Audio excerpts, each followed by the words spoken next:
Jedi utilise la force pour la connaissance et la défense.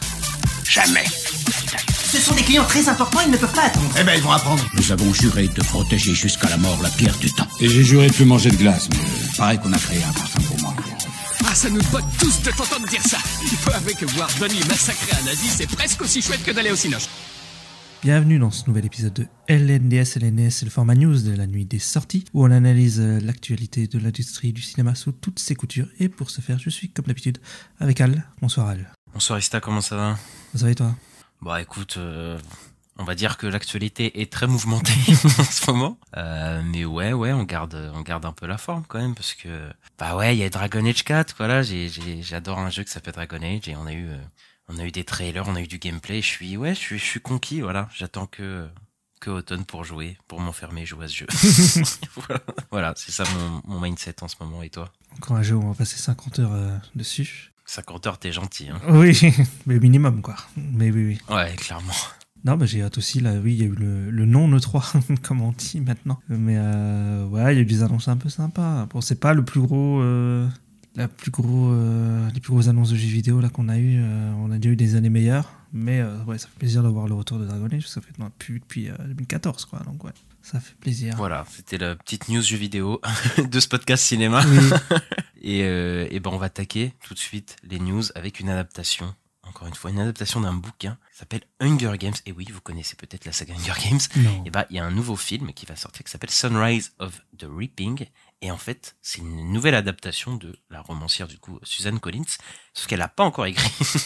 Elle l'a pas encore écrit le bouquin. Elle l'écrit en même temps que l'annonce du film a été faite. Et on devrait suivre le personnage d'Haymitch, du coup, le personnage qui était joué par Woody Harrelson dans la saga principale. Sauf que là, on le suivrait plus jeune et on devrait suivre la fois où il a participé au jeu et il a gagné, du coup. Et ça se passerait une vingtaine d'années, du coup, avant le premier film. Mm-hmm. Et le directeur, le réalisateur Francis Lawrence, qui a fait tous les films de la saga, sauf le premier Hunger Games, devrait revenir. Moi, j'avais plutôt bien aimé le dernier Hunger Games, qui était un préquel. Ouais. Sur la montée d'un fasciste au pouvoir, ça me rappelle quelque chose. et je me dis pourquoi pas, voilà, adapter autre chose de l'univers. Après, moi je suis pas un grand fan de Hunger Games, j'ai aimé vraiment que le dernier, parce que c'était un peu une surprise, mais voilà, ils veulent un peu tirer sur la corde, parce que le dernier il a quand même plutôt bien marché. Je crois qu'il a fait dans les 350 millions pour 100 millions de budget. Ah ouais, bon, c'est beaucoup moins que le reste de la saga, hein, mais bon, il est sorti quand même post-Covid, etc. Et donc, je pense qu'ils veulent tirer sur la corde jusqu'à épuiser le truc, quoi. Ouais, bah c'est ça, mais après, faut voir, l'auteur, elle a peut-être vraiment une idée en tête, parce qu'en fait... Voilà, le dernier film, il reprenait un de ses livres. Mais là, le truc, c'est qu'ils ont vraiment fait l'analyse du film et du livre en même temps, quoi, le même jour. Ça, c'est assez fou, mais... Après, il faut savoir que c'était une période qui était beaucoup demandée par les fans. Ouais. Qu'elle soit adaptée. Du coup, elle a écouté ses fans et elle a fait ça. Donc, je sais pas si c'est une merveilleuse idée, je sais pas. Donc, on verra bien ce que ça donne. Moi, j'étais surpris par le préquel, donc qui sait. Peut-être que je vais être surpris une deuxième fois. Exactement, on verra. Ensuite, on a des infos sur le film, enfin les 4 films plutôt, sur les Beatles, dont on vous avait parlé, qui est dirigé par Sam Mendes, du coup, qui a fait 1917. On sait qu'il va s'allier de Roger Deakins, donc l'un des meilleurs directeurs de la photo de la planète, voilà, qui était sur les films de Sam Mendes, qui était sur Blade Runner 2049, etc., sur certains films de Villeneuve aussi. Et ben, on a les 4 stars qui vont interpréter les 4 Beatles. Donc, on a Harris Dickinson, qui a été un peu révélé avec Sans filtre, et qu'on a vu aussi au début d'année dans Iron Claw, il est super dedans.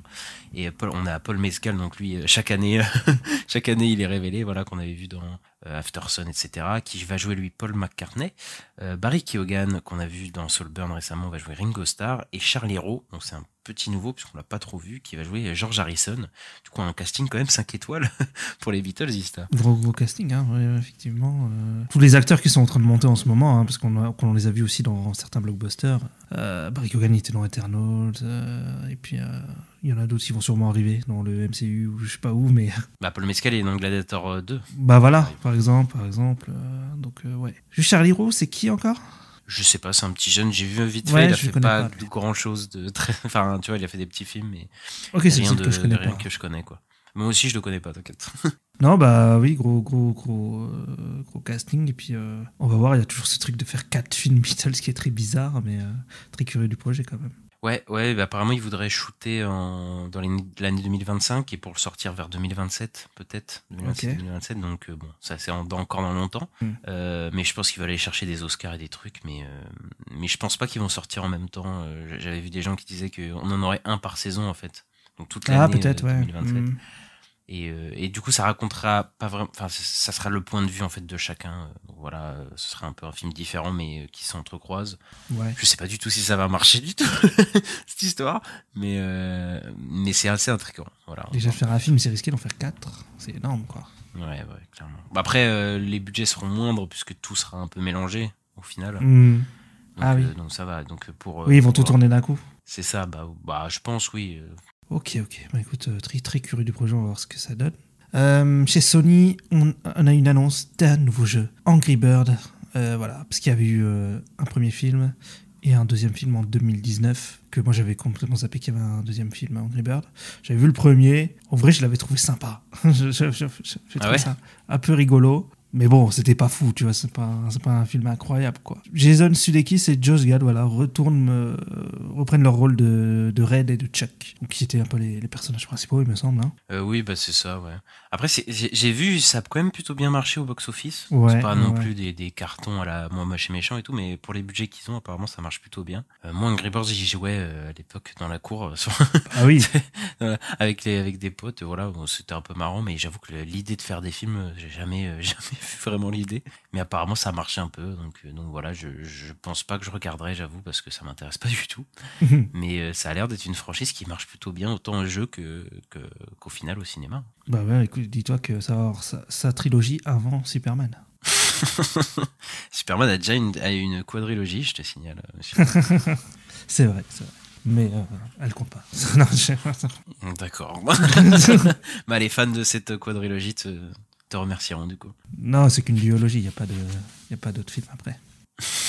Alors, on a appris qu'il va y avoir une adaptation en série d'animation de la bande dessinée La Brigade Chimérique. Donc c'est une bande dessinée de Serge Liman, Fabrice Colline et Guess, qui a aussi eu quelques spin-offs et des suites et tout. Donc c'est un énorme succès en bande dessinée. Hein. C'est une bande dessinée française. J'ai vu qu'il y a une BD qui s'appelle Masqué, par exemple. Voilà. Donc, en tout cas, il y a plein de spin-offs. Et ça va être Louis Leterrier qui va s'en occuper. Qu'on adore. Hein. Vraiment, nous, on adore. Voilà, il avait fait notamment L'Incroyable Hulk, il a fait Les Insaisissables, il a fait le Fast X dernièrement, Le Choc des Titans. Que des chefs-d'œuvre. Hein. Que des chefs-d'œuvre. Et il va co-réaliser, ça va être une co-réalisation avec Antoine Charéron, qui lui s'occupe de la série Batwheels, donc c'est la série Batman avec les Batmobiles, là, c'est un truc pour enfants. Et la production sera assurée par Ron Dyens de Sacre Bleu Productions, qui viennent récemment de présenter le film d'animation Flow, voilà, qui est passé à Cannes notamment dernièrement. Qui est sûrement à Annecy aussi, il doit passer. Oui, il y a Annecy. Oui, il y est. Ouais. Et la Brigade Chimérique, c'est quoi ? Ça se situe dans un Paris d'entre-deux-guerres, dans un monde où la découverte du radium par Marie Curie entraîne la naissance des premiers super-héros, et où les pays d'Europe commencent à chercher à former des groupes de surhumains pour prévenir ou accélérer le prochain conflit global. La série de Serge Liman réutilise bon nombre de figures de la littérature de science-fiction, comme le Nyctalope, et peut être présentée comme une sorte de version continentale française de la Ligue des Gentlemen Extraordinaires. Voilà, en gros, c'est la Ligue des Gentlemen Extraordinaires, mais version française. Ouais, bah un truc de science-fiction, voilà. Après c'est très steampunk. J'ai regardé, c'est très steampunk, hein, les visuels. D'accord, donc bon. Louis Leterrier, ça me refroidit pas mal. Hein. Moi, j'ai pas aimé un seul de ses films, je crois. Donc ouais. Je suis un peu partagé par cette info. Après, il a fait Dark Crystal, la série, il paraît que c'était bien, hein, par contre. Ouais, mais bon, c'est pas parce que t'as fait un truc sur une marée de merde que ça va me rassurer. Donc bon, ça m'inquiète un peu. Après, la BD, effectivement, le postulat a l'air sympa. Après, c'est encore des super-héros, pour le coup, mais le contexte entre deux guerres, en Europe et tout, pourquoi pas, tu vois, il y a un truc à faire. C'est juste que, bon, j'avoue que le réalisateur me sort un peu du truc, mais tu vois, ça me donne envie de lire la bande dessinée, quand même. Moi, je suis très très chaud, j'ai vu les visuels et tout, ouais. C'est vrai que ça a l'air bien. Puis j'ai déjà entendu de nom quand j'ai entendu la news, et je me dis, ça, je connais de nom, mais j'ai jamais lu, mais c'est quelque chose de très très réputé, en tout cas, dans les amateurs de bande dessinée, quoi. Ensuite, on va s'envoler vers les plateformes de streaming, vers Prime Video, plus précisément, et on a appris que la série Blade Runner 2099, qui allait arriver très bientôt, et qui a Michelle Yeoh dans un des rôles principaux, et bah, on aurait appris que ce ne serait pas le lead rôle, Michelle Yeoh, mais qu'en fait ce serait Hunter Schafer qu'on a vu dans Euphoria, qui était révélé là-bas, et qui était dans Hunger Games aussi, le dernier film, et qui est dans le film qui arrive très, très prochainement, qui est Kinds of Kindness, il me semble. Donc voilà une des stars montantes elle est dedans, de Euphoria, là, une des 4-5 stars montantes d'Euphoria. Ce serait la lead, et je suis un peu chaud, parce que moi je l'aime bien, Hunter Schafer, je trouve que c'est une bonne actrice. Donc voilà, j'ai bien envie de voir ce que cette série donne, parce que en fait, plus ça se rapproche, plus ça me donne un peu envie. J'avoue, après j'ai vu aucun visuel, etc. Et j'ai aussi appris qu'apparemment Ridley Scott ne serait pas impliqué dans le scénario, etc. Ce serait vraiment juste le producteur. Okay. Donc je ne sais pas comment prendre cette info, mais c'est peut-être pour le mieux, je pense, pour le coup, qu'il ne s'implique pas. Donc après, il y a eu quand même pas mal de problèmes de production dans cette série, mais ouais, moi j'aime bien Blade Runner, donc voir Hunter Schafer là-dedans, je pense que ça peut bien cliquer aussi. Mais sur le coup, ça va pas être plutôt un duo? Parce qu'il disait Michelle Yeoh, c'était le lead aussi avant. Ce serait pas genre un duo de flics ou je sais pas, ce serait pas une chose comme ça? Alors, on n'a pas énormément d'infos, donc. C'est ça, ouais. Moi, je veux bien un truc comme ça, tu vois. Michelle Yeoh, je pensais que c'était le lead parce que c'était la seule qui était annoncée, et comme c'était un gros nom. Il disait le lead. Oui, ça me semblait aussi. Mais bon, après, ça m'étonnerait pas que les deux soient très importants dans la série, et voilà. Ouais. Ouais. Moi, je suis très chaud. Enfin, ces deux gros noms, des actrices qu'on aime bien, un univers qu'on aime beaucoup aussi. Donc, ouais. Plus Prime Video, ils font des bonnes séries. Fallout, c'était cool. The Boys, c'était cool. En vrai, assez hâte de voir le projet. Au moins le premier trailer, voir ce que ça donne, quoi. À la Comic-Con, peut-être on va voir quelque chose. On croise les doigts. On reste sur Prime Video avec la saison 5 de The Boys. Il y a la saison 4 qui arrive bientôt, là. Mais on a appris que la saison finale de The Boys sera la prochaine saison, donc la saison 5. Ce sera la fin. Et on a eu quelques détails sur la saison finale, notamment qu'elle fera 8 épisodes, qu'elle commencera son tournage en novembre et qu'il y aura des guest stars, ils disent de niveau A, quoi, des gros guest stars, qui viendront faire coucou dans la dernière saison. Ouais, assez surprenant cette info, parce qu'il me semble qu'il y a quelques semaines, et il parlait que The Boys ça pouvait durer je sais pas combien de temps, mais peut-être c'est ma mémoire qui me fait défaut, mais je suis sûr d'avoir lu ça. Ah non, il y a eu ça, mais après, en fait, Eric Kripke, qui est le créateur de la série, l'avait coterté sur Twitter et avait dit attendez, pour l'instant j'ai rien dit, machin et tout. Ok. Et après, une semaine après, il a dit la saison 5 sera la dernière et tout, c'est lui qui a annoncé ça. Et The Boys, qui est peut-être le show le plus populaire de Prime Video, je pense que c'est une bonne chose que ça s'arrête là. En vrai de vrai, 5 saisons, c'est quand même assez gros. Voilà, on sent que des fois, là, dans les 2 dernières saisons, il y avait un peu de ce côté un peu filler, où ça allait un petit peu à côté. Ça reste très très bien, moi, je trouve, The Boys, mais je trouve que, voilà, tu sentais qu'ils pouvaient quand même en faire trop. Et je pense que là, la saison 4, elle va bien set-up la dernière saison. Enfin, en gros, on va arriver on va sentir qu'on arrive vers la fin du show. Et je pense que finir avec une saison 5, c'est bien. Je crois que tout le monde est à peu près content que ça dure pas trop longtemps. Après, en plus, il y a Gen V de l'autre côté. Voilà, l'univers continuera sûrement. Mais The Boys, voilà, je suis content que ça reste pas... qu'on n'ait pas 10 saisons de The Boys et qu'on soit vieux pépé quand ça termine, quoi. Après, moi, c'est logique parce qu'en fait, la BD ça dure pas super longtemps. En gros, il y a deux omnibus de 1000 pages.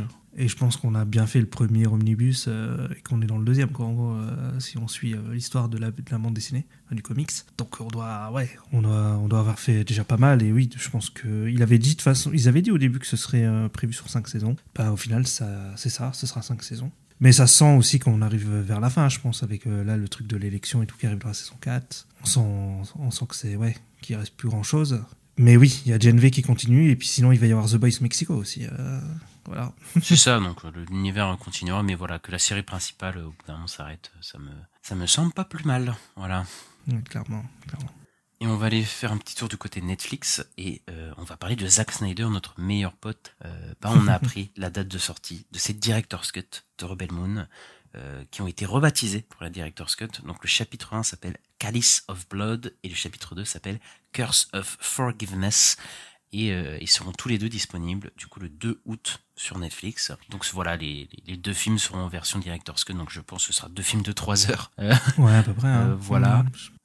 Tu vas les voir, Ista? Après nos 2 critiques qu'on a fait du coup sur... on a fait 2 critiques très assassines sur le film. Oui, on peut dire ça. Oui, je pense que je suis quand même curieux. C'est, comment on dit, pas plaisir coupable, mais enfin le Masochisme, tu peux le dire. Ouais, peut-être, si tu peux dire, ouais. ça va aussi. Mais oui, j'ai envie de me faire du mal, je sais pas, mais je suis très très curieux, quoi. Je suis curieux, j'ai envie de voir qu'est-ce qui a changé tellement. Est-ce que ça change vraiment les choses et tout? Est-ce qu'on va enfin comprendre les personnages? On va comprendre quelque chose. Ouais, c'est ça. Ouais, je suis un peu comme toi, je pense que je vais être en mode maso et je vais aller les voir. Parce que j'aime bien voir ce que le mec voulait nous faire à la base. Est-ce que le film sera mieux? Sûrement. Est-ce que le film sera bien? Ah, ça, je suis pas sûr. Pas sûr. Je suis pas sûr du tout. Voilà, donc bon, je regarderai, je pesterai. Voilà. Je pense pas qu'on en fera une critique ou quoi, encore une fois, mais voilà, pour moi, mon personnel, voir, parce que voilà, voir les director's cut de Zack Snyder et dire, putain, en fait, il y avait ça, ici et ça, voilà, ça m'amuse. Ça m'amuse Ouais, bah un oui, peu. c'est ça qui est un peu rigolo. Après, quoi. bon, faut se coltiner 6 heures quand même, là. C'est long. C'est ça. C'est que ça fait long. Et il nous a donné une autre info, Zack Snyder, puisqu'il était à Annecy, voilà, au Festival d'Annecy d'animation. Et sa série, du coup, Twilight of the Gods, dont on a parlé il y a quelques semaines sur la mythologie grecque, et bah, devrait sortir le 19 septembre, donc à peu près un mois après la sortie des Director's Cut. Et ça te branche un peu plus, je pense, Ista. Oui, bah on a vu les premiers visuels. Il y a Netflix qui les a sortis. Et ouais, je suis un peu chaud. Par contre, je sais plus si c'est la mythologie. C'est pas la mythologie nordique? Enfin, j'avais l'impression de voir un peu des Vikings et tout, moi. Ah oui, non, t'as peut-être raison. Je vois, t'as raison. Mais ouais, je suis un peu chaud. J'aime bien le style. J'aime bien les gens avec des épées qui se battent. Donc ouais. Ouais, bah écoute, moi aussi, je jeterai un coup d'œil, voilà, si c'est, après, je commencerai, si c'est un peu chiant, j'arrêterai, mais. Ouais. Mais je pense que ça devrait être plutôt pas dégueu, pour le coup. Ça lui aurait peut-être mieux un truc d'animation que des films live. Hein. Et ben, en restant sur l'animation chez Netflix, Arcane, la saison 2, on a des infos, et des grosses infos, bah ce sera la dernière saison de la série Arcane. Et oui, ça s'arrêtera là. Sauf que, oui, parce que Arcane, c'est une adaptation du jeu vidéo League of Legends qui a un énorme lore et tellement de personnages. Et ben, ils vont faire une nouvelle série, League of Legends après ça, qui est déjà en chantier. Et ce serait après, donc ça sortirait bien après la saison 2 d'Arcane, et ce serait sûrement sur d'autres personnages du monde de League of Legends. Donc voilà, une info qu'on s'attendait pas trop, mais au final qui fait un peu sens quand on a joué au jeu. Parce qu'il y a vraiment tellement de trucs à explorer, d'endroits à aller, que finalement se limiter à une seule ville, etc., c'était peut-être, voilà, ils veulent peut-être exploiter le truc, la licence au-delà de la ville, des deux villes qu'on voit dans le show. Ouais, bah moi je connais pas trop l'univers, j'ai pas joué au jeu, mais oui, je sais qu'il y a énormément de personnages et ils sont pas forcément liés tous entre eux, donc ouais, c'est pas bête de faire des nouvelles séries sur d'autres personnages. Après là, ils ont commencé avec Jinx parce que c'est un des personnages les plus populaires, même moi qui jouais pas, je la connaissais quoi. Donc voilà, là ils pourront aller peut-être un peu plus loin. Et c'est cool pour les fans et tout, et puis nous on va découvrir des trucs, ce sera cool. Voilà, des gens comme moi qui connaissent rien quoi. Ouais, bah après de toute façon il y a pas, enfin je veux dire, le jeu vidéo c'est pas du tout un jeu à l'or, voilà, ça a rien à voir, donc voilà, tout le monde apprend des choses, et voilà, et puis c'est bien fait, enfin voilà, tout le monde a aimé Arcane. Je veux dire, donc voilà, moi je serai là pour la saison 2 et je pense que ça va être super bien, et je serai là pour regarder les autres séries. Yes, et en parlant d'Arcane, donc le studio Fortiche, eh bien ils ont révélé leur premier film, leur premier long métrage qu'ils vont faire, donc qui s'appelle Penelope of Sparta. C'est donc un film d'animation de science-fiction qui se passe dans un monde inspiré par la mythologie grecque. Il y a eu une première affiche avec un personnage féminin et c'est assez joli, et puis moi ça me donne envie, et puis je suis chaud, mais ça va pas être pour tout de suite ce qu'ils ont dit. Il n'y a pas de date ou d'année pour le moment qui sont données par le studio. Ouais, bah après ce serait du coup un animé un film du coup d'animation de science-fiction inspiré par la mythologie grecque. Voilà, et ce serait un coming of age du coup le film, et ils vont reprendre leur mix de 2D 3D. Ah bah c'est sûr, ils vont prendre des styles le charme d'Arcane. Oui, voilà, bah après c'est annoncé, hein, voilà, c'est comme ça. Et ils vont montrer des choses apparemment à Annecy et tout ça, donc les gens ont l'air un peu enthousiastes, et c'est leur première film original qui est pas adapté de quelque chose. Oui. Donc j'ai très hâte de voir ce qu'ils vont faire. Voilà, il y a une très bonne capacité d'écriture et de visuellement, moi j'aime beaucoup ce qu'ils proposent, donc je serai là, et après il faudra voir où est-ce que ça sort au ciné, sur des plateformes, etc. Aucune idée. Ah c'est vrai que j'y pensais pas à ça, mais bon, je pense que là pour l'instant ils y ont même pas pensé eux-mêmes. Bah là de toute façon c'est loin d'être fait, je pense. Mais voilà, j'espère que potentiellement au ciné, parce que j'en ai marre de voir des films d'animation, des trucs comme ça sur les plateformes.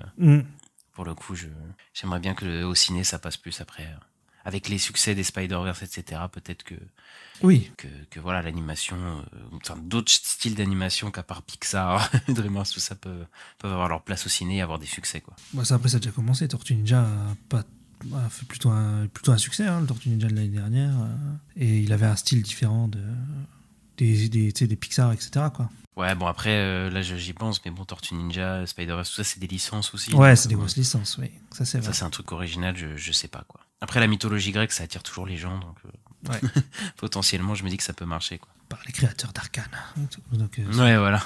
donc peut-être que ça pourra prendre. On a une info très triste, c'est le studio Gainax. Le studio Gainax qui a fait notamment Neon Genesis Evangelion, Gurren Lagann, qui avait commencé par Les Ailes de Néamis, qui est un classique dans l'animation japonaise. Eh bien, ils ont annoncé faire faillite. Voilà, c'est la fin d'un studio culte après plus de 40 ans d'existence. Même si, depuis 2018, ils n'ont plus rien fait. Et qu'ils ont eu aussi des affaires pas très cool pendant les années 2010, quoi. Ouais, bah c'est ça. C'est eux qui ont fait Nadia le secret de l'eau bleue, je crois que ça s'appelle. Ouais. Oui, c'est ça. Ouais. J'ai pas vu, mais je crois que c'est assez culte aussi. Ouais. Et ouais, bah c'est un gros studio. Moi, Evangelion, j'avais regardé quand j'étais assez jeune. Bon, ça date hein, maintenant, mais je pense que je l'ai vu, Evangelion, mais j'avais adoré. C'était quelque chose que j'avais jamais vu ailleurs. Ouais. Et ouais, bah, c'est quand même assez triste parce qu'on se rappelle qu'il a été créé par Hideaki Anno, qui on doit les Shin Kamen Rider, Shin Godzilla, etc. Pas mal de trucs. Bah, il est Evangelion tout simplement. Tout simplement, je sais pas pourquoi je vais chercher aussi loin. Il était parti de l'entreprise il y a longtemps, il me semble, et je crois qu'il était en contentieux avec l'entreprise actuelle dans les années 2010 et tout ça s'est pas très bien passé. Et ouais, ils ont eu des problèmes d'argent depuis une bonne dizaine d'années. Le studio, j'avais regardé, et ils ont changé de direction plusieurs fois, dont notamment en 2018 où Tomohiro Maki a pris la direction, mais bon, très vite il y a une affaire d'agression sexuelle C'est ça. sur mineur qui a entaché la réputation du studio, et ouais, depuis ils sont un peu au point mort, et ouais, bah ça n'a pas réussi à se redresser financièrement. Voilà, c'est dommage. On encourage quand même tout le monde à découvrir quand même cette offre qui est Evangelion, que j'aime beaucoup. Exactement. Et Gurren Lagann aussi, que j'avais beaucoup aimé. Donc voilà. Après, c'est triste. C'est triste, mais après la bonne nouvelle, c'est peut-être que Hideaki Anno va peut-être pouvoir reprendre ses licences avec son studio à lui, parce qu'il a son studio maintenant, donc ça, il va peut-être faire revivre des licences et tout qui étaient un peu parties dans l'oubli, donc ça pourrait être cool aussi quand même. On va parler de Godzilla. On parle souvent de Godzilla, j'ai l'impression, mais on a vu, comment il s'appelait, Godzilla X Kong, il était réalisé par Adam Wingard. Il y avait Godzilla vs Kong aussi. C'était Adam Wingard. Eh bien, Adam Wingard, on l'avait dit, hein, il ne sera pas le réalisateur du prochain. Et on a le nom du réalisateur du prochain film Godzilla X Kong, c'est Grant Sputor, qui a notamment réalisé I Am Mother pour Netflix. Donc c'est un film avec Hilary Swank qui est sorti en 2019, il me semble. C'est pas ouf. Voilà. Enfin, ouais, j'avais vu, c'est un film Netflix de SF qu'ils font comme chaque année là, ouais. Qui a pas l'air fou. C'est. Après, j'ai pas faire genre Adam Wingard, c'était à Montréal, donc voilà, donc ça continue. On avait appris que c'était le scénariste de Shang-Chi qui était dessus. Oui, c'est vrai. Je pense que son scénario va se faire massacrer, le pauvre. Hein. Bon, je sais pas s'il a fait un bon scénario, mais voilà, ça enregistre quand même le fait que cette saga, elle est quand même tenue par quand même des manches, quoi, des mecs pas très intéressants. Du fric. Quoi. Bah oui, mais après ça marche. Donc voilà, la trilogie sera Godzilla X Kong va se finir sur un séquel qui sera sûrement mauvais. Donc voilà, on s'en doutait quand même. Oui, enfin c'est mauvais depuis un moment. Oui, c'est mauvais depuis. Ouais. Alors le Gareth Edwards, il est bien quand même. Ça va, il passe, moi je trouve, mais bon. Il passe, tu vois. Non mais il est pas mauvais, tu vois. Oui, clairement pas. Ensuite, on va vous parler de la meilleure licence de l'histoire, Le Seigneur des Anneaux. The War of Rohirrim, du coup le film d'animation qui sort en fin d'année. On a appris beaucoup d'infos grâce à Annecy. Et bah ce serait le premier film Seigneur des Anneaux qui serait dirigé par une femme, si ça se dit en fait, parce que oui, avec un personnage principal féminin. Ça me faisait penser à directeur. Oui, ça me fait un peu penser, c'est vrai. Et du coup, ce serait la fille de Helms, du coup, qui s'appelle Hera, voilà. Et on devrait la suivre. Et grosse info, c'est que Peter Jackson est producteur exécutif du film, et que le film se passe et un genre de préquel de ce qui s'est passé dans la trilogie et dans même la septalogie, je sais pas comment on dit qu'il y a ces films. mais voilà, ce serait un préquel à tout ça, donc ça ferait partie de l'univers de Peter Jackson. Oui, parce qu'on a eu des infos en interne et tout d'un reporter qu'on connaît bien, qui nous a fait des détails sur les films. Effectivement, ce serait une préquelle des films de Peter Jackson, de la trilogie, donc des années 2000. Et, donc ça se passerait quoi, une centaine d'années avant, quelque chose comme ça, je crois. Me pose pas ce genre de questions, je ne sais pas, mais ça se passe bien avant. En tout cas, ça se passe avant, mais c'est différent de Rings of Power, où Rings of Power, en fait, je crois qu'ils n'ont pas vraiment les droits, enfin, j'ai pas tout compris. Non, Rings of Power, c'est pas un préquel du tout des films. C'est ça. Même si visuellement, ça s'inspire beaucoup, quoi. Mais c'est pas du tout dans le même univers. C'est ça. Rings of Power, ils font vraiment leur version à eux du Seigneur des Anneaux, quoi. Là, c'est vraiment lié au film de Peter Jackson. En tout cas, j'ai vraiment l'impression que chez Warner, il y a une volonté même pour le film Gollum, là, vraiment de faire revenir Peter Jackson et d'en faire un peu le dirigeant de toute la franchise, quoi. C'est l'impression que j'ai. Bah après, il n'a pas été annoncé comme réal dans un film ou quoi. Après, je pense que voilà. Non, mais producteur exécutif. Il a une main de mise un peu sur la licence quand même, quoi. Donc voilà, c'est un peu celui qui l'a amené au ciné. Donc voilà. Après, je sais pas son implication. Après, sur ce film-là, il m'a l'air quand même assez. Enfin voilà, il a l'air quand même d'être présent. On a vu quelques visuels du film. Ça a l'air. Apparemment, il y a de la 2D. Enfin, c'est un rendu 2D, mais apparemment il y a de la 3D quand même dedans. Voilà. Après, moi, je serai là pour regarder. Je suis fan du Seigneur des Anneaux et j'espère prendre une petite claque, quoi. Ça fait très animation japonaise, par contre, ce qui est très différent du film de l'époque. Film de l'époque où il y avait de la rotoscopie et tout, où on était dans un style complètement différent, beaucoup plus européen. Là, on est dans de l'animation japonaise, en tout cas. Mais moi, j'aime plutôt bien ce que je vois. Donc, je suis très curieux de voir les premières images en mouvement, parce que pour l'instant, on a juste des photos, quoi, des captures d'images. Mais ouais, je pense que ça va être cool d'aller voir un film d'animation au cinéma, Seigneur des Anneaux, ça va être cool. On va parler de la saison 2 de The Last of Us. On a appris combien il y aurait d'épisodes. Et bien, il y en aurait seulement 7. Il me semble que dans la première, il y en avait 10, non ? Je sais plus exactement. 9 ou 10 ? Je sais plus exactement. Je sais plus si c'était 8, 9 ou 10, mais je sais plus. Je crois que c'était 8, hein. Je suis pas sûr. Ah ouais ? Ouais, je suis pas sûr, par contre. Bon, en tout cas, elle est plus courte que la saison 1. Il va y avoir une saison 3 qui sera beaucoup plus, de ce que je comprends, beaucoup plus d'épisodes. Et il y aura possiblement une saison 4. En tout cas, ce serait une possibilité, parce que là, le deuxième jeu, il est gros, le deuxième jeu, contrairement au premier. Donc peut-être qu'ils vont adapter ça en 3 saisons au final. Moi, je pense qu'ils vont adapter ça en 2 saisons. Moi, je pense. Ouais. Je pense qu'ils vont faire le 2 en saison 2 et saison 3. En plus, on te dit que la saison 3 sera encore plus gros, donc potentiellement il y a plus d'épisodes, etc. Et je pense qu'ils disent la saison 4 parce qu'il y a quand même beaucoup de rumeurs qu'il y aurait un Last of Us 3 et que du coup l'histoire pourrait continuer. Après, moi, j'ai pas encore fait le deuxième opus de Last of Us, mais voilà, je le sens bien venir, le truc, comment il s'appelle, Neil Druckmann et Greg Mazin. C'est Neil Druckmann et Greg Mazin, ils sont à 2 sur la série. Oui, ok, mais genre qu'il sait très bien où il va et il sait très bien quand il fait le jeu aussi où ça va aller. Oui, je pense qu'il compte vraiment faire un 3e et en même temps que la série continue en même temps, quoi. Donc ça se trouve, il est en train d'écrire Last of Us 3 et en même temps il prépare la suite de la série aussi. Ouais, c'est fort possible parce qu'en plus là, si on doit attendre à chaque fois 2 ans pour avoir une saison, ça veut dire que là, on a l'année prochaine, en 2025, on a la saison 2, saison 3, on l'aura en 2027. Donc ce serait pour 2029, oui. Donc d'ici 2029, il y a le temps de sortir un Last of Us 3. Ouais. Oui, je pense que ça se laisse du temps, ouais. Ouais, donc effectivement, il y a de fortes chances, ouais, effectivement. Je pense que tu as raison aussi. On va parler de Superman, le Superman de James Gunn, parce qu'on a eu quelques castings. Alors, on a notamment Beck Bennett, qui a été casté dans le rôle de Steve Lombard, Michaela Hoover, qui a été castée dans le rôle de Cat Grant dans le film, et Christopher McDonald, qui a été casté en tant que Ron Troupe. En fait, tous ces personnages, ils ont quoi en commun ? C'est des journalistes du Daily Planet. Donc, c'est vraiment la team du Daily Planet, c'est les reporters, donc ça veut dire vraiment le côté journaliste reporter, le Daily Planet va être très important dans le film et moi ça me fait très plaisir. Ouais, après oui, c'est ça que je me suis dit parce que je crois que je connais Cat Grant un peu vite fait, je crois. Ouais. mais oui, du coup je pense que ça se trouve Superman, enfin le côté Clark Kent, enquêteur journaliste va être assez présent, quoi. Donc. Steve Lombard, c'est le journaliste sportif qui a la moustache, je sais pas si t'as déjà vu, mais non, ça me dit rien. Mais pourtant je regarde la série animée.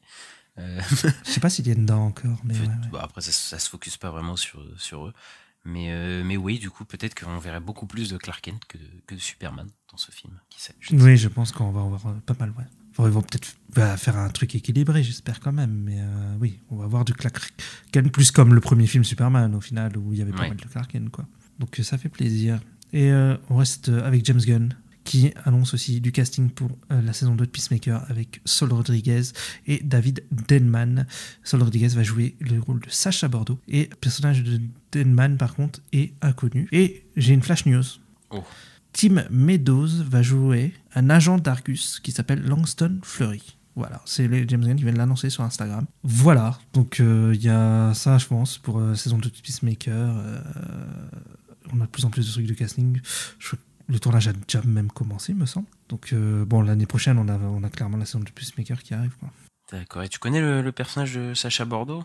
Non, je connais pas plus que ça. J'ai vu juste une meuf en armure, mais c'est tout ce que j'ai vu quand j'ai tapé. Mais moi, je connais pas. Bah, apparemment, je sais qu'à un moment, elle était garde du corps de Bruce Wayne. Voilà. Ah ouais, ouais, ok, ouais. D'accord. Ouais, j'ai pas lu ces histoires-là. J'avais vu sur Wikipédia, etc. Il y a quelques jours. Donc je sais pas ce qu'ils vont en faire dans Peacemaker. Après, je pense que ce sera pas exactement la même histoire, évidemment. Mais voilà, je connais pas trop Peacemaker de toute façon. Mais de toute façon, je découvrirai tout ça quand la saison 2 commencera. Ouais. Et on a des infos sur les infos d'ici, de cette année. Alors on a des infos sur le Pingouin, voilà, on va pas s'attarder dessus, mais ça viendrait sur Max en septembre. Donc voilà, donc je pense que Dune Prophétie, ça viendra après, du coup, à fin de l'année. Et Créature Commando, on sait que ça sort cette année et ça sortira en décembre. Donc voilà, deux grosses infos sur des sorties. Assez surpris quand même, Créature Commando, je pensais qu'il allait venir plus tôt. Mais au final, non, fin d'année. Peut-être pour Noël, j'en sais rien. Bah oui, décembre, sur le coup, ce serait pour la période de Noël, au final. Et ce sera la première production DCU, hein. Ce sera ça, hein, Créature Commando. Hein. C'est ça, oui. Ça se passe dans cet univers. Hein. Et on verra aussi le personnage de Rick Flag Senior, qui sera aussi dans Peacemaker saison 2. Peacemaker saison 2, c'est ça. Et on a appris par Warner Bros. Japan que la série Suicide Squad Isekai commencera le 5 juillet au Japon, et sortira plus tôt. Chez nous les Occidentaux, et oui, pour une fois, on a un truc plus tôt. Alors que c'est japonais. C'est ça. Les 3 premiers épisodes vont sortir d'un coup, la première semaine, et vont sortir le 27 juin sur Hulu et Max aux États-Unis, et chez ADN, chez nous. Donc c'est assez fou, quoi. Et toi, t'es plutôt hypé par la série, Ista, parce qu'elle sort assez rapidement. Moi, j'ai regardé les trailers et tout, je trouve ça un peu sympa, j'ai envie de voir ça, c'est marrant, de voir le Joker, les Queens, les Peacemaker, Deadshot et tout, se balader dans un monde médiéval fantastique, là, ça n'a aucun sens. Mais ouais, j'ai un peu envie de voir ça. Par contre, je savais pas que c'était sur ADN, sur le coup, ça sera pas sur Max en France ? Non, je crois pas. En tout cas, c'est annoncé sur ADN en France, donc c'est peut-être eux qui ont les droits. D'accord. Après, ça a dû se négocier avant que Max arrive en France, je pense. Oui, je pense aussi. Donc, en plus, c'est Warner Bros. Japan, donc c'est pas les mêmes. C'est peut-être une autre branche, donc voilà. Mais moi, je suis assez hypé aussi. Après, ça fait très le truc. Je prends des trucs des Occidentaux et je le rends en japonais dans les designs et tout. Et ouais, il y a quand même des gros noms dessus. Donc il y a celui qui a fait Reborn, le mangaka. Ouais, c'est une femme. Ouais, c'est une femme, je ne savais pas du tout. Qui a adapté les designs. Et on a aussi le scénariste qui a créé ReZero. Je pense que tu connais la saga qui est dessus. Et voilà, et c'est 8 studios qui fait l'animation. Donc ceux qui ont fait les premières saisons de l'Attaque des Titans et qui ont fait Vinland Saga aussi récemment. Donc moi, c'est un studio. C'est un studio que j'aime beaucoup. donc voilà, et ouais, je suis un peu hypé, donc j'irai le voir. Ouais, moi aussi, les premiers épisodes, je vais sûrement les regarder aussi, clairement. On va chez Disney. Et qu'est-ce qui se passe chez Disney ? Eh bien, Andrew Stanton, qui a fait notamment Wall-E et Le Monde de Nemo, eh bien, c'est lui qui va réaliser le fameux Toy Story 5 dont on nous avait parlé quand Bob Iger était revenu prendre la tête de Disney. Voilà, Andrew Stanton qui est quand même une valeur sûre de Pixar, hein, qui est un des plus gros noms. C'est aussi Le Monde de Dory, il me semble. C'est ça, et il me semble que c'est lui qui avait fait John Carter. Ouais, c'est ça, ouais. Donc ça, c'était pas ça s'est pas bien passé. Mais ouais, c'est un des plus vieux du studio. Il était là dès Toy Story 1, il était présent, il était à l'écriture, etc. Donc voilà, c'est quand même un gros nom. Après, Toy Story 5, au bout d'un moment, on n'en peut plus. On n'en peut plus des Toy Story. Mais ouais, après, je pense que le film sera comme le 4, je trouve que c'est un film de bonne qualité. Je trouve que c'est plutôt même un bon film, mais c'est juste que, au bout d'un moment, je trouve que voilà, faut s'arrêter, quoi. Et Et je trouve que le 3 en plus c'était une super conclusion. Maintenant ils vont étirer le truc jusqu'à plus possible et ça va sûrement faire le milliard, ça se trouve, mais voilà, moi ça, oui. ça me hype pas, tu vois. J'irai le voir, mais je serais pas hypé, très content de le voir non plus, quoi. Bah après, tu auras peut-être une bonne surprise, qui racontera un truc intéressant et on verra. Ouais, mais ça me pète le truc du trou. Enfin, après, c'est déjà fait avec le 4, hein, de toute façon. Bah ouais, c'est déjà fait, quoi. Mais bon, ça me, tu vois, moi, le 3, ça me suffisait. Et j'ai l'impression que le 4, ils étirent le truc, surtout sur des personnages comme Buzz l'éclair, Woody, tout ça. Je les trouve plus vraiment intéressants, c'est plus vraiment pertinent pour moi. Mais après, ça reste des films qui se regardent bien, ils ont des bonnes idées.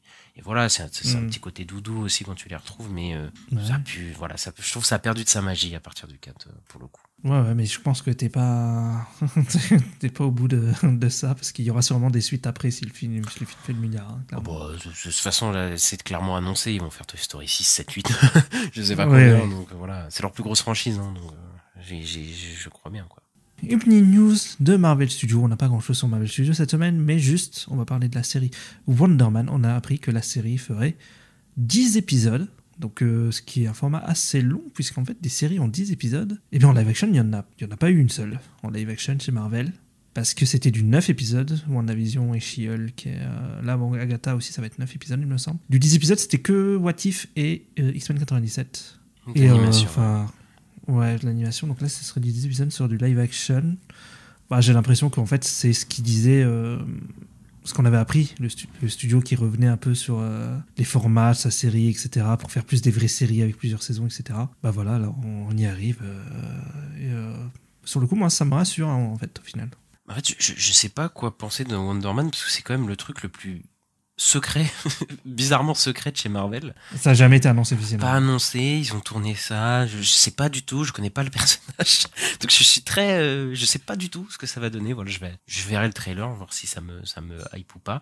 Après 10 épisodes, effectivement, c'est un peu spécial et je ne sais pas du tout ce que ça va raconter, en fait, clairement, mais est-ce que ça peut me Ça se passe à Hollywood. Oui, je vois, mais est-ce que ça va être un truc un peu conscientisé, tu vois, un peu méta, là. Ouais, un peu méta, à la Deadpool, tout ça, je sais pas du tout, donc on verra. Bah, moi, plus méta avec le monde d'Hollywood, avec le cinéma, ce genre de choses. Oui, voilà, je pense peut-être.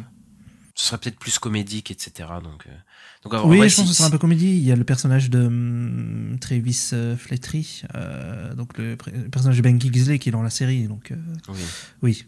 Donc il y aura de la comédie, oui. Après, peut-être du coup que le format 30 minutes de Disney+, ce serait plus approprié au format comédie, du coup, donc on verra. Ouais, on verra combien ça sera. Et on va passer à la chronique Box Officista, et on a quelques trackings qui arrivent. Bien sûr, on a celui de Inside Out 2, donc Vice Versa 2, qui pourrait être le plus gros, la plus grosse ouverture de l'année, avec 85 millions sur son box-office domestique pour l'ouverture. Donc ce qui serait le plus gros depuis le début de l'année, en tout cas. Ouais, il va devenir... Après, on le sentait arriver, clairement. Ça va... Il y a de grandes chances que ça dépasse Dune 2, qui a fait dans les 700 millions, 750 millions, un truc comme ça. Donc oui, il y a de grandes chances que ça le dépasse. Si les chiffres sont stables, en plus il y a l'été qui arrive, la fête du cinéma chez nous en France et tout, je pense qu'il y a tout qui s'aligne pour que le film fonctionne bien, quoi. Donc voilà, on sera pas surpris. Ensuite, on a des trackings pour le film de Kevin Costner qui s'appelle Horizon, An American Saga, du coup le premier chapitre, puisqu'il y a le chapitre 2 qui sortira plus tard, et même il voudrait faire plusieurs chapitres après. Et le film qui est 100 millions en tout comme budget, et il a un tracking à 12 millions en ouverture sur le sol américain, ce qui est un peu ridicule pour le coup. Donc ce serait une des pires ouvertures de l'année, je crois. Voilà, même peut-être potentiellement même 2 fois moins, je crois, que Furiosa, même plus que 2 fois moins Furiosa à peu près. C'est pas fou. C'est pas bien du tout. Non, c'est pas bon du tout. C'est pas fou du tout, et le film se remboursera jamais. Donc je sais pas s'il comptait faire chapitre 3, chapitre 4 et tout cela, mais je sais pas comment il va trouver le financement, mais ça s'annonce pas beaucoup, pas bien du tout. Mais en même temps, un film de 3 heures sur un western, un genre qui est mort. Ouais, franchement, c'est risqué de ouf. Voilà. C'était très risqué. Donc, et en plus, le film, il se tape pas des critiques très très folles, donc le bouche à oreille va pas être très bon, je pense. Clairement. Ça va être très compliqué. Hein. Ouais, bon courage, Kevin Costner. On a eu des chiffres pour The Acolyte qui a fait 4,8 millions de vues sur son premier jour, sur ses premières 24 heures. Donc c'est le plus gros lancement de Disney Plus cette année, en 2024. Les premiers épisodes, sur les 5 premiers jours, il a fait 11,1 millions de vues. Alors c'est 3 millions de moins que Ahsoka qui avait fait à peu près 14 millions. Mais ça représente quand même toujours le plus gros chiffre pour une première, pour les premiers épisodes d'une série Disney Plus cette année, quoi. Ouais, bah c'est leur plus grosse sortie pour le moment. Après, bah je pense qu'Ahsoka était quand même plus attendu que Oui. Acolyte, on va pas se mentir. Après, je saurais pas dire si c'est des bons chiffres ou pas. De toute façon, avec ces chiffres-là, on n'est jamais, enfin voilà, on sait jamais ce que ça représente vraiment, quoi. Mais voilà, en tout cas, c'est pas déconnant vis-à-vis d'Ahsoka que ça soit à peu près 3 millions de moins, voilà. On verra comment la série grossit ou si elle baisse. Je ne sais pas du tout, mais voilà, on verra, on suivra le nombre de vues au fur et à mesure, quoi. Et on va passer au box-office de la semaine, et on va passer au box-office américain Star. Et ben on va attaquer le top 5, et sur le top 5, et ben il n'y a plus Furiosa, il n'y a plus Mad Max. Furiosa, ce qui est assez terrible, il a chuté de 4 places, il a baissé de 61%. C'est terrible, quoi, le box-office de Furiosa qui s'écroule, c'est assez triste, le destin, malheureusement, pour ce film dont on a fait la critique. Ouais. Allez l'écouter. Et à la 5e place, on retrouve du coup La Planète des Singes, le Nouveau Royaume, qui quitte pas le top 5, lui, et qui a fait 5,4 millions de recettes, et pour un total de 149 millions sur le sol américain, et un total monde de 359 millions. Donc oui, il va atteindre, je pense, les 400 millions. Voilà, il devrait s'arrêter vers là, ça passe. 4e, on a donc Les Guetteurs, donc le film de la fille de Night Shyamalan. Donc pour sa première semaine, il fait 7 millions au box-office domestique. Et au total mondial, il est à 12 millions pour un budget de 30 millions. C'est pas fou. Hein. C'est pas fou du tout, pour le coup. Surtout pour un film d'horreur. Bah après, il a coûté quand même 30 millions, voilà. Mais bon, on s'attendait pour ce genre de film d'horreur, normalement, ça peut cartonner, quoi. Et ouais, c'est pas un début très très fou pour la fille de Shyamalan, voilà. Et j'ai vu le film et c'était pas terrible. Donc n'allez pas le voir. Ensuite, à la 3e place, on retrouve Blue et compagnie, qui a rapporté 7,8 millions sur le box-office américain cette semaine, pour un total de 93 millions de dollars sur le sol américain, et un total monde à 160 millions.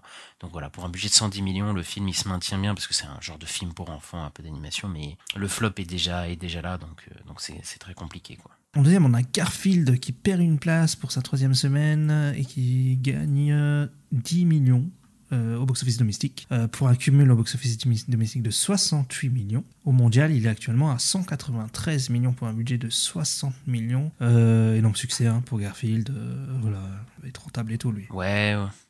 Il a déjà presque fait quadruple son budget de production, donc et voilà, il est qu'à sa 3e semaine, et bon, je pense qu'il risque pas de baisser vraiment, donc voilà, gros succès pour Garfield qui sort chez nous dans 3 mois, je crois, un truc comme ça. Donc voilà. Pendant l'été, ouais, effectivement. Et en top 1, on retrouve Bad Boys Ride and Die, qui pour sa première semaine a accumulé 56 millions de dollars. Voilà, il a explosé. En tout cas, il a fait plus que les trackings avaient prévu. Et dans le monde, il a atteint les 111 millions de dollars. Donc il a déjà dépassé son budget de production qui est de 100 millions. Oui, c'est d'ores et déjà un beau succès, Bad Boys Ride and Die. Et je pense que il va se rembourser assez facilement. Voilà. Ouais, ils sont déjà en train de parler de Bad Boys 5, je sais pas si t'as vu la news, mais ils sont en train d'en discuter, oui. En tout cas. Donc, je pense qu'ils sont contents des chiffres, hein, clairement. Là c'est cool pour eux, quoi. Bad Boys, ça marche bien, ça fonctionne bien. Ensuite, on va aller en France pour le box-office français, et on retrouve à la 5e place La Planète des Singes, le Nouveau Royaume, qui a fait 100 000 entrées cette semaine pour un total de 2,1 millions de dollars, donc d'entrées, pardon. Et ça va, ça passe pour un film La Planète des Singes. En 4e, Furiosa, lui, il est resté dans le top 5 en France pour sa 3e semaine, mais il perd quand même moins 57%, et il fait 104 000 entrées pour un total de 708 000 entrées. C'est pas fou, hein, parce que c'était Fury Road, c'était à peu près ce chiffre-là pour la première semaine. Là, on est déjà à la 3e semaine, donc bon, c'est pas un gros succès non plus en France. Ce qui fait peur, c'est que le film va peut-être pas, sûrement pas atteindre les 1 million, donc c'est assez... Un blockbuster, c'est fou, ouais. C'est assez, voilà, surtout pour Mad Max, c'est assez compliqué, quoi. Ensuite, à la 3e place, on a La Petite Vadrouille, voilà, le film, la comédie française avec Bruno Podalides, qui a fait 126 000 entrées, et c'est le 3e meilleur démarrage d'un Bruno Podalides, donc c'est pas si honteux. D'accord. En 2e, on a Bad Boys Ride or Die, qui pour sa première semaine fait 317 000 entrées. Je sais pas si c'est bien. c'est pas dégueu pour un ce genre de film, mais en fait c'est surtout vis-à-vis des précédents qu'il est un peu en retrait quand même. Il est comme il y a un vrai retrait par rapport aux 2 opus précédents. Donc voilà, c'est pas la folie en France comparé aux États-Unis. Et à la première place, surprise, un petit truc en plus, voilà, qui fait 655 000 entrées cette semaine pour un total de 6,4 millions d'entrées au total. Voilà, il continue sa route et il est toujours prévu pour dépasser les 10 millions d'entrées, donc c'est assez fou pour le film, encore une fois. Ouais, il va sûrement monter avec la fête du cinéma, comme tu disais tout à l'heure, donc il va... Possible, ouais. Et voilà, on a fini pour cette semaine. Donc voilà, n'hésitez pas à mettre le petit pouce en l'air, les 5 étoiles, selon votre plateforme, ça fait toujours plaisir. À nous suivre sur les réseaux sociaux, @lanuitdessorties, voilà, sur Twitter, sur Instagram, sur TikTok. Et voilà, on se retrouve très bientôt. Abonnez-vous selon votre plateforme de podcast. Voilà, on va peut-être sortir un débat très bientôt, donc mardi prochain, à la place d'une critique. Donc restez à l'affût. Et on se retrouve très bientôt, Ista. Oui, à bientôt. Salut!